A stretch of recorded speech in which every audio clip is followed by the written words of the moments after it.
So what I'm going to do today is I'm going to take you on a whistle-stop tour of immunology. I will hold your hand all the way through it, so it shouldn't terrify you too much, with a little smattering of microbiology and parasitology, and show that how we learn about these subjects is helping us to find new ways to heal ourselves. And before I get started, I'd like you all to help me with a little experiment. So could you turn to somebody on your right side, your left side, behind you, shake their hand and say hello, and I'll come and do it too. Can I say hello? Hello, nice to meet you. Hello, nice to meet you. I'll say hello to you. Nice to meet you, and I'll say hello to you. Nice to meet you.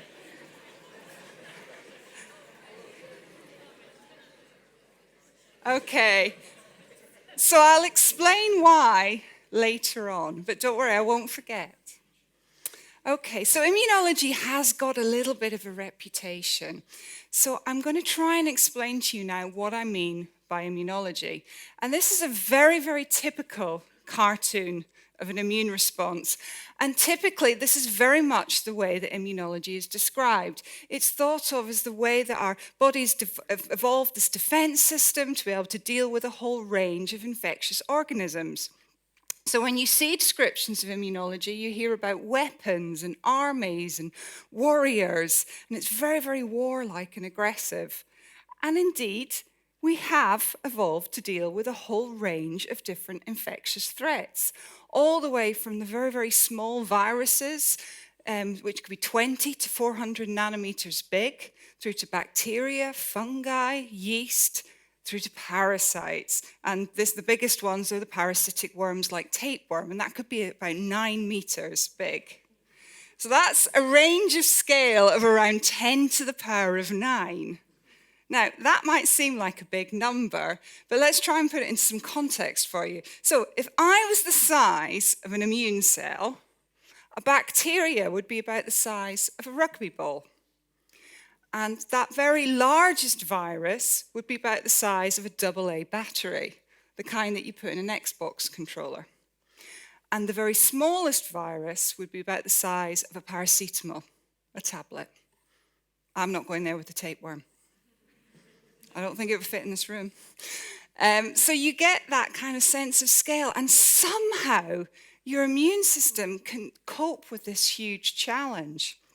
And the way it does it, it recognizes unique structures, unique features to all of these different pathogens. And these are called antigens. Okay, so it recognizes these unique features called antigens. But of course, I told you that immunology's got a reputation for being complex. And it really isn't as simple as that.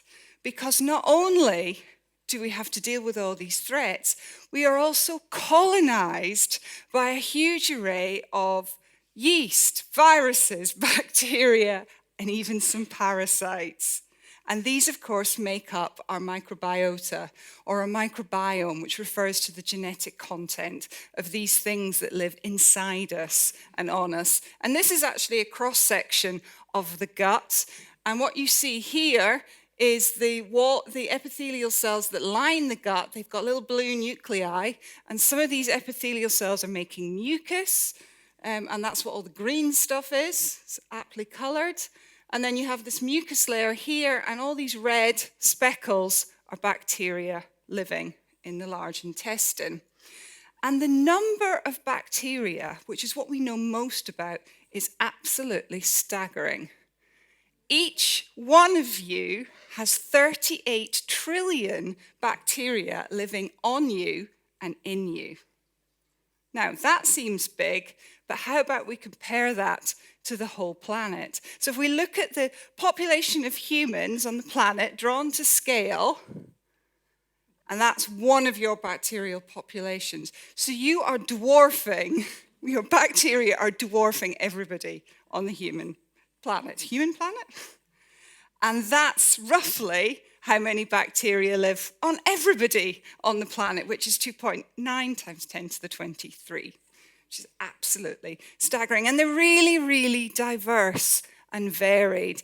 And as an illustration, this is actually an Agar sculpture that's been made by an artist called Mel Fisher.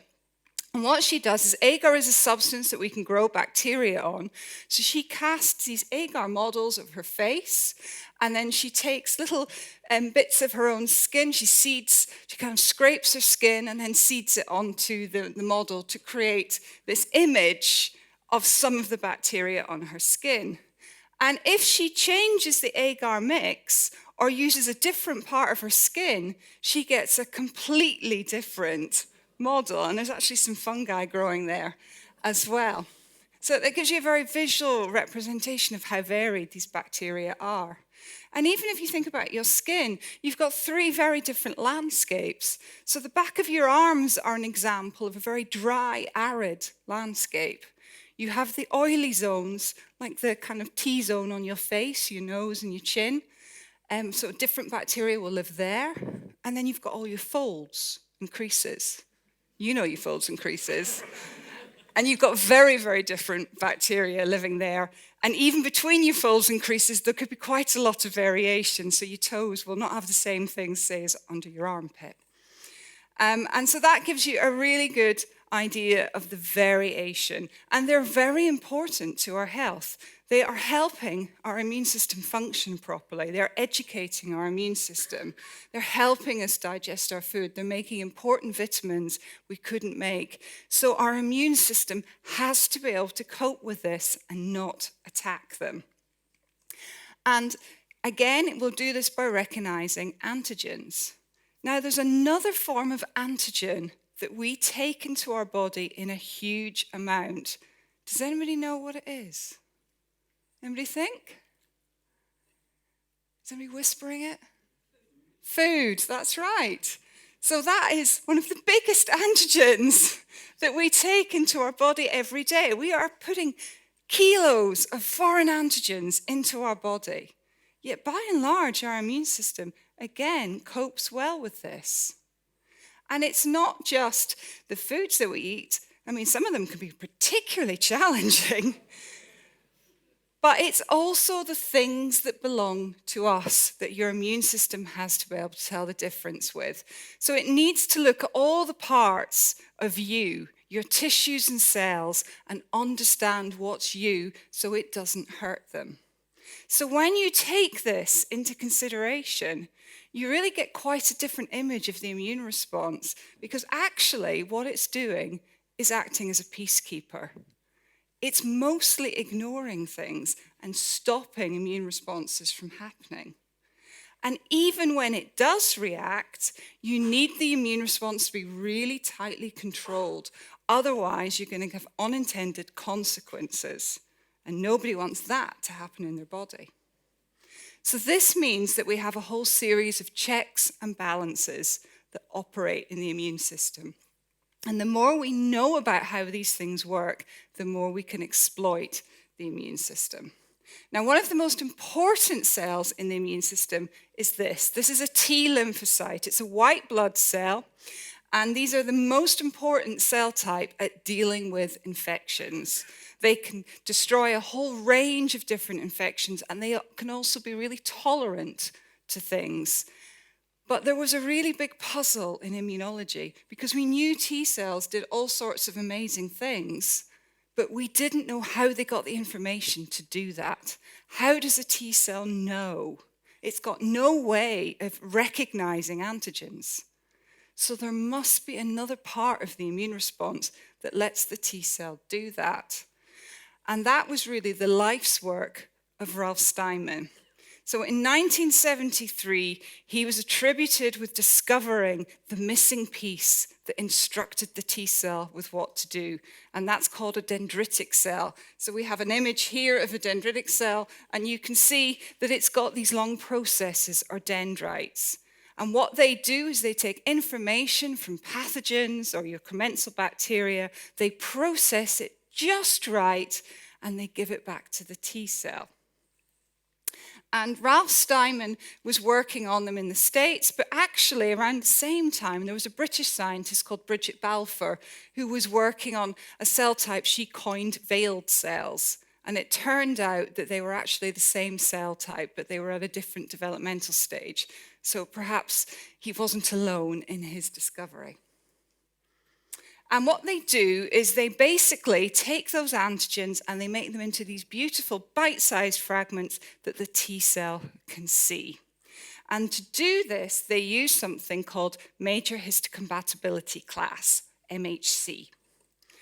And basically what you have is you will have MHC presenting that antigen to the T cell. Now, other cells can express MHC. And I already told you that we don't want your immune response to be inappropriately activated. So that means the dendritic cell has an extra switch to help the T cells do that. It's called co-stimulation, and it's only when that extra interaction's present that the T cells get switched on. That's just an example of how tightly controlled the immune response actually is. And so now that we know how important dendritic cells are, can we start to use this information to help us find treatments? And this is an area that we're looking at in my lab. We're very interested in understanding how you go from a normal state to an inflamed state, and an inflamed state that's unregulated. So these are images of the gut. And are there particular pathways that will predict whether that's going to happen? And one of the models, this is a sort of image showing you endoscopes. So you saw the cells, and now you see the endoscope images of normal gut versus inflamed gut. So one of the models that we use is whipworm, which is a parasitic worm that lives in your large intestine, and it has a really well-characterized immune response because you're either resistant to the infection, in which case you kick the worms out. You have a really strong T cell response, you kick the worms out, and your inflammation resolves. Or you're susceptible to the infection. You keep the worms, and what you end up with is an inflamed gut that looks an awful lot like inflammatory bowel disease. So this gives us a really good model to start to ask questions about inflammatory bowel disease, because we know the T cell responses, but we don't know what's happening with the initiation, that dendritic cell that's critical for the switch. So that's what we started to look at. And to our surprise, we saw there was a very, very different dendritic cell response in resistance versus susceptibility. So what we have here is a picture showing you the gut, epithelial cells are in green, and all those red things are dendritic cells. There was a massive recruitment of dendritic cells very, very quickly in resistance. That didn't happen in susceptibility. So the T cells weren't getting the right signals to know what to do in time. Then we could ask which pathways were driving that very, very different response. And what's been really exciting for us is we've identified proteins that we can pick up in poo, and we can pick up in serum. And what that does is it enables us to go and think about screening patients to monitor their disease and track when they're getting a flare-up and trying to do interventions even earlier. So this is an example of how we're going from very basic research ideas to trying to take something that we'll be able to translate into benefit. And Ralph Steinman also really wanted to use his discovery of dendritic cells to try and have patient benefits. And of course, he was awarded the Nobel Prize for Medicine in 2011 for his whole body of work on dendritic cells. And his particular interest was in the world of cancer therapy. Now, cancers and tumors are really problematic for your immune response. And that's because they look a little bit like us. And I already told you that your immune response is fairly well programmed to ignore you. And they also actively suppress the immune response. So that makes it really, really hard for your T cells to do what you want them to do, i.e. kill the tumor. But what Steinman wondered was, could you change that by programming dendritic cells? So what he proposed you could do is you could get your patient, you could take their blood and grow up dendritic cells from their blood. You could take the patient's tumor and you could extract the proteins from that and feed it to the dendritic cells. Then you could put the dendritic cells back into the patient and they would educate the T cells, and that would help the tumor be destroyed or any remaining cancerous cells. Now, the good news is this was absolutely safe. The bad news is it didn't really work. However, it's been refined. And the reason it's been refined is because we now know that there's lots of other factors we need to take into consideration. There are lots of different types of dendritic cells. We now realize that only certain types of dendritic cells are good at killing tumors. So we need to target those. We know more about how dendritic cells get activated. We know more about the sort of antigens that are going to be better at activating dendritic cells. And we also know that it's really important to look at the patient's status. So when you take all these things into consideration, this is looking at very much more promising treatment. And it's personalized to each patient because it's their cells and their tumor. So I think this is a really exciting sort of future in immunotherapy. And then if we move on, we've got the initiation of the response. But what happens once the T cells are already activated? Now, I told you that there's a problem with tumors. Tumors are inherently good at switching off T cells. And the way they do this is basically exploiting a normal mechanism. So when you've got your T cells all activated and killing pathogen or pathogen-infected cells, you want them to stop when you've got rid of the pathogen. You don't want them to keep doing lots of damage to your body. So that means we have off switches. We have ways that can switch your T cells off. Now the tumor is exploiting this and doing this naturally. So it's switching your T cell off kind of artificially, a bit too quickly.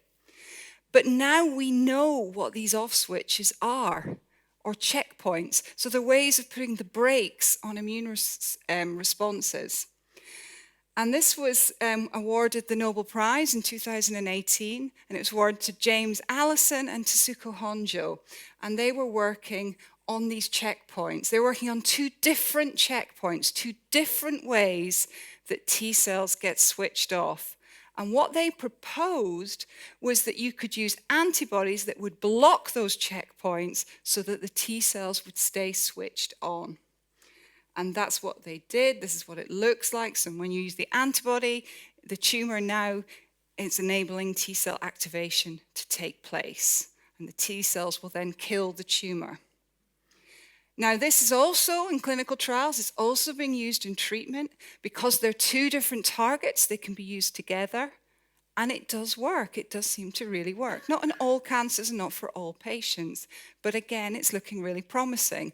And because it's a different therapy to the dendritic cell therapy, you could perhaps see them being used in conjunction, also with conventional chemotherapies, which is all quite exciting.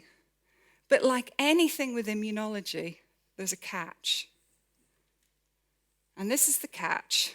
Patients who had antibiotics didn't respond well to checkpoint inhibitor therapy. Patients who had high fiber diets responded really well to checkpoint inhibitor therapy, all of which suggests that something about the microbiome is important when it comes to drugs. And we already kind of knew that because we've seen it even in nature. So this is a cotton rat. Sorry, a desert rat. It's not a cotton rat at all. And as the name implies, it lives in the desert. And food's obviously not very plentiful. But one thing that does grow in abundance is the creosote bush. Now, creosote bushes are poisonous. They are deeply toxic to most things, but not the desert rat. They're very, very comfortable eating them. Why is that? It turned out it was because of the microbiome. So if you gave a desert rat antibiotics, they couldn't eat the creosote bush anymore. It would kill them. If you transferred the bacteria from a desert rat into a normal rat, the normal rat could suddenly eat creosote bush without being killed. So that shows you the power of the microbiome in dealing with metabolizing poisons. And we already knew that it could affect us. This is Foxglove, and from Foxglove we isolate digoxin. This is a drug that's used to make heartbeat go more strongly and slowly. But in around 1 in 10 people, it doesn't work very well. Even simple drugs like paracetamol don't work in some people as well as others. It's all down to changes in the microbiome which are breaking down the active substances or preventing the active substances from being released. So that suggests that perhaps what we'll ultimately need to do is we'll need to screen your microbiome when we do any kind of prescriptions so that we can try and optimize and match the treatment for you. But can we change the microbiome to make the treatment optimal for you? And that's the big question. Now, the obvious route that a lot of people will go to when they want to change the microbiome are these: probiotics. Everybody's heard of probiotics. You can buy all sorts of probiotic products on the shelf, and these are sort of friendly, helpful bacteria. But the evidence for probiotics is pretty mixed, in truth. Probiotics have been shown to have some beneficial effects in transient gut inflammation, things like antibiotic-induced inflammation. They may also help in some gut conditions like necrotizing enterocolitis or inflammatory bowel disease. But the biggest problem with probiotics is that they don't necessarily get to where you want to get to. So when I showed you that image of the cross-section of the gut, you saw there was a lot of bacteria that were sitting in the mucus layer. And actually, that population of bacteria is really resistant to colonization by probiotic species. So the probiotics aren't able to get to everywhere that you want them to get to, not by our conventional routes. So they may not always be the most effective. They still have some interesting uses, and we've actually been looking at them in the context of this, which is wound healing. So around 1 in 20 of us, particularly as we get older, are going to develop wounds that fail to heal.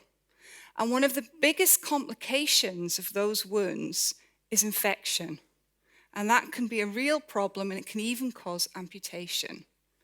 So finding ways to better treat these wounds is really, really important. And one of the things that we've been researching in the lab is, could we use probiotics? And what we do is we actually smash up the probiotics. The probiotics aren't live. And we've shown that they can inhibit pathogens from binding to the skin. They can kill some pathogens. And they may even help the skin layer regrow. And I guess that it's a little bit easier when you're talking about the skin because you haven't got the issues of trying to get it to the right area in the gut because you can just apply it topically. So there could be some really interesting applications that could come out of probiotics and not just in the skin field. So probiotics may not be the answer if we want to change our microbiome. Anybody know what this is? Are you being really quiet if you do know what it is? Okay, so this is an Enema Kit. And enemas have become pretty trendy. There's quite a few very famous celebrities who really advocate the use of enemas. So essentially what it is, and this is one of the oldest forms of medicine, you go back in history and people used to do enemas all the time. You basically, there's other enema kits that look a little bit like hot water bottles as well. You get a long tube and you kind of like basically siphon quite a lot of liquid into your back passage. Sometimes it's coffee, I don't know why. And basically what that's supposed to do is supposed to kind of flush out and cleanse your gut. But of course what it's doing is it's removing maybe any residual stool that you might have, but it's also almost certainly damaging your mucus layer where so many of your important bacteria live. So it's massively depleting your microbiome. You can then go one stage further. So you know where I'm going. So say there's this remarkable person who's just lovely and thin and wonderful, and you think, want a bit of that? So you just ask them for a poo sample. You pop it in there, you pop it in the blender, and zizz it up, and you essentially make a smoothie. And then you can reapply it, reinsert it back into your body, often rectally. Sometimes they can be turned into tablets, fed, and sometimes they're used in I'm not going there anymore. And this is called fecal microbial transplant. And weirdly, there is also lots of self-help videos telling you how to do this. There are parties telling you how to do this. And it's probably the number one reason that you should never, ever, ever buy a second-hand blender. So why would you want to do such a drastic thing? Well, it comes down to this. This is Clostridium Difficile. So this is a bacteria that can be resident in our gut in small numbers. But unfortunately, for some individuals, often older individuals who've been in hospital, this can really outnumber all the other bacteria in their gut. And when this happens, it causes a really unpleasant gut inflammation, really severe diarrhea. And guess what? It's really hard to treat with antibiotics. They don't respond well to antibiotics. So this is a really, really big issue. But if you admit that this is what the poo smoothie looks like, if you administer one of these, you can restore the gut completely, really quickly. It's remarkable. But of course, this is done under clinical supervision. The donors have been screened to make sure that they're not going to give you an infection. And there's been a lot of thought that's gone in, and then you will be tracked as well. And changes in gut microbial communities have been associated with a whole host of other conditions, like, for example, multiple sclerosis. So are they causing some of the inflammation that we see? We don't necessarily know, but that's not stopping some clinicians investigating this further as possible treatments. But again, always under clinical supervision. So this is a way that you can change your gut microbiota, but probably not something that you're all going to want to try at home. And one of the biggest problems with this idea is, as I say, it's the gut architecture. Now, I showed you those images of Mel's Agar sculptures. You could see how varied the microbiota was on your skin. It's also true of your gut. You have an enormously varied microbiota in your gut with changes in the numbers and types all the way from your stomach all the way through to your large intestine.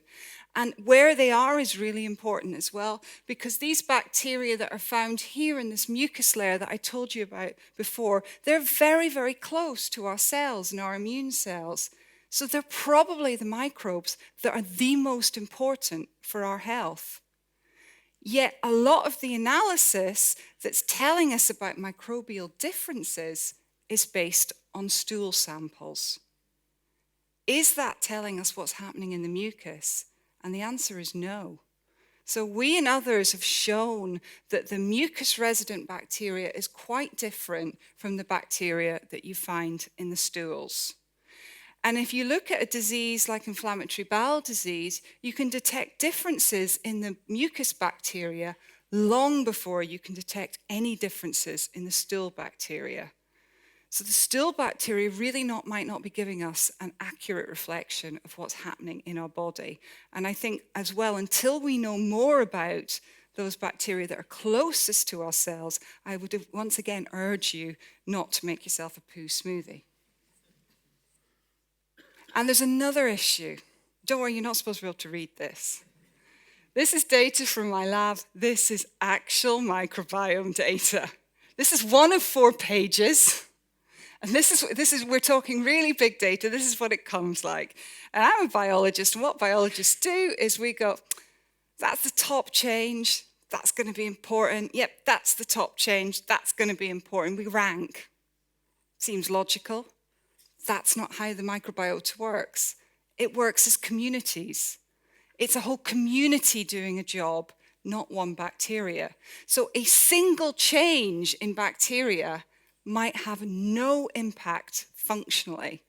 So we need to be thinking differently about how we look at the microbiota. We need to be thinking about how they're organized. So this is an example of some approaches we've been trying in the lab, where we're looking at communities of the microbiome now.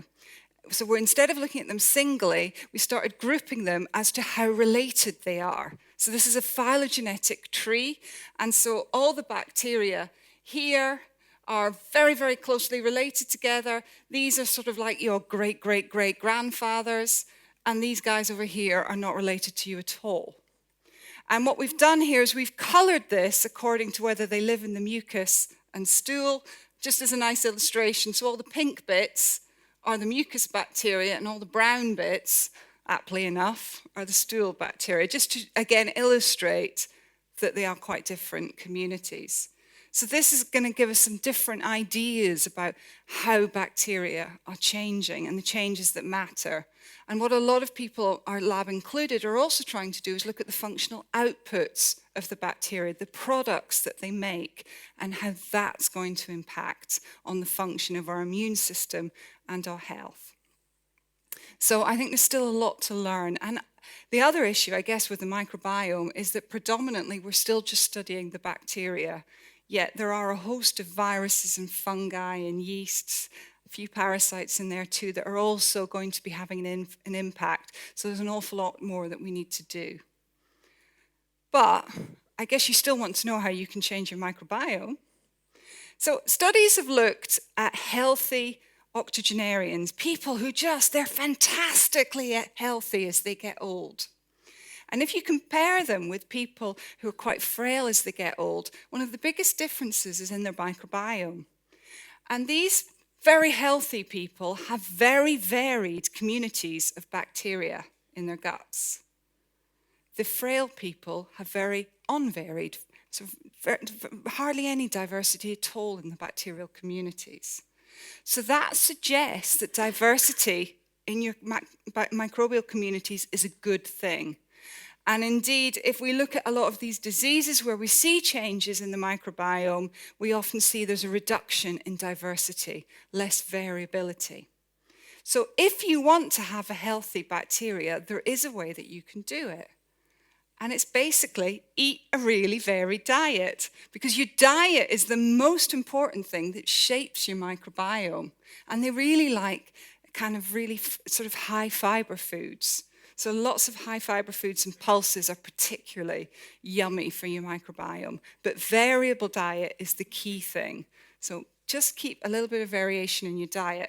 And you remember, if you think back to the checkpoint inhibitor therapy, it was the patients who had the high fiber diets that were doing the best, because they had that more variable, more robust community that's more up to challenges. So that's how your microbiome could be shaping your immune response. But it's not just your internal microbiome that might matter. So you remember I said, let's do a little experiment at the start. Okay.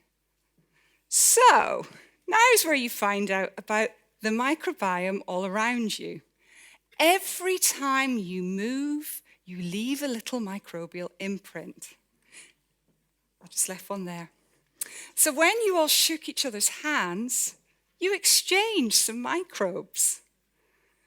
When you spoke to each other, you aerosolized some microbes. Around 37 million microbes per hour are being aerosolized. So we're actually in a massive microbial soup right now. Just breathe it in. Come on, Joy. And these microbes, we still don't know that much about the microbes around us, but they could be really important for our health. So if we look at something like an allergy, there's been suggestions that the urban microbiome might not be as good for us as the rural microbiome. So could we be thinking about the spaces that we're in and thinking about engineering those by putting little microbial bombs in them. So you could have your bright and refreshing microbes in your office, so you're all extra alert. Because guess what? The microbiome has been shown to affect depression, anxiety, concentration. You could have the fresh and uplifting microbes. Who knows? It is being investigated, so it may sound nuts, but this is being investigated, the possibility of bioengineering microbiomes into our hospitals and offices and workplaces. So just watch this space and just watch those little aerosol things in the corner. You never know. So that's the microbes all around us. But of course, it wouldn't be me if I didn't just throw in a few parasites as well. So let's get on to the parasites, because they really matter too. Our long relationship with parasites. So I'm going to introduce you to two of my favorite parasites. It's just for Deanne. Hookworm and Whipworm. So we're really imaginative as parasitologists. This is Whipworm. It looks like a whip. And a hookworm hooks onto you. These are little appendages, so we call it hookworm. They're not teeth, although it is vampiric. And it's a really mobile worm. I don't know if it's going to play if I do it here, so I might go behind. Oh, here it is. So this is just a larval hookworm just wriggling around on a slide. So you can see just how mobile those little critters are. And they have a remarkably intimate relationship with the host. So hookworms are about the size of an eyelash. And this is a hookworm in the gut, wriggling around. So the green stuff is the villi of the small intestine. And you can see it's wrapping itself around a villi. And you can see little bits of red suddenly appear from time to time. And that's because it's vampiric. It's having a little drink of blood. So what it does is it fastens onto your gut wall, has a tiny little drink, and then pops off and fastens on another way. And that's actually a female. I can see the eggs in its cavity. So I have no sensitivity when it comes to worms. I do have to warn you. And then whipworm also has a remarkably intimate relationship with the host. And it lives in the large intestine. I already talked a little bit about it, but I want you to really get close to that whipworm now. So I'm going to be showing you a movie in a minute, and you're going to be needing those glasses that you've been holding. And you're going to be with the whipworms. You're going to have a drive through the large intestine and see those whipworms in their niche. You all look fabulous. You look so fabulous right now. Okay. It looks much better with the glasses on, but you don't have to have them on. All right, so this is not the 3D bit. The next one is the 3D bit. Okay, so now we're rotating the large intestine. There's a little bit of fat on the outside. You have quite a lot of fat on your large intestine. We're just going to flip it round. And now you're going to enter the large intestine. All those little funny looking things are whipworms. Really gives you a sense of how much space they can take. They're only about 2 millimeters big. Okay, and then we're just going to remove the gut wall now so that you can have a closer look at the way that they've tunneled their way through the gut. So all those little wiggly bits at the bottom are the head. So the head, what it has to do is it has to try and keep burrowed into the lining of the gut. And then its tail is left free so it can mate. Do you want to see it again? Okay, I'll just go back, go forward. So now you can just take your time and just appreciate what it's like to be a whipworm. Okay, so we're going to flip it over. So this is imaging that we're playing around with in the lab. We're working with materials science. This is X-ray tomography. So this is enabling us to look into tissues in 3 dimensions for the first time, really understand more about these parasite niches. So we're really learning now a lot about this burrowing behavior that the parasite does. It's incredible, isn't it, how intertwined it is. It's so kinked, it's quite incredible. Okay, you can take the glasses off now. Sorry. Okay, now, whipworm and hookworm and other parasitic worms have been around for a long time. And we've actually evolved alongside these worms. This is a picture from Manchester Museum, and this is them unwrapping one of the mummies that they have there, one of the Egyptian mummies. And when it was examined, there was clear evidence that this mummy had parasitic infection, parasitic worm infection. A lot of the ancient remains that we found of man, there's been evidence of worm infection. Even King Richard III had worms. When they found his body in the car park, they found in his gut cavity area, they found evidence of roundworm infection. So they truly have been around with us. So our immune system has evolved alongside these worms. It's evolved to deal with them. Now, you may be slightly relieved to know that parasitic worms like hookworm and whipworm are actually very rare now in the UK and lots of parts of the world. They're still remarkably common. Around 2 billion people still have them. So does that mean that now we've got rid of these parasitic worms, our immune response has tipped out of balance because it's used to having a worm in it, because we always used to have them? Is there any evidence for this? Well, you can go and look at the evidence where you can see there's still worm infection or helminths. So they're all the areas that are colored in red on the map.